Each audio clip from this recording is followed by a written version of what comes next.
ఆకాశాన్నే తాగేసిందే తన కన్నుల్లో నీలం, చూపుల్లోనే ఏదో ఇంద్రజాలం. బంగారు వానల్లో నిండా ముంచే కాలం, చూస్తామనుకోలేదే నాలాంటోళ్ళం. భూగోళాన్నే తిప్పేసే ఆ బుంగమూతి వైనం, చూపిస్తుందే తనలో ఇంకో కోణం.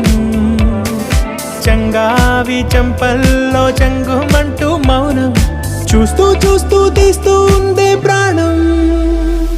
తను చేరిన ప్రతి చోటిలా చాలా చిత్రంగున్నదే, తనతో ఇలా ప్రతి జ్ఞాపకం ఛాయాచిత్రం అయినదే. సరే సరే త్వరపడకో, తదుపరి కథ ఎటుకో.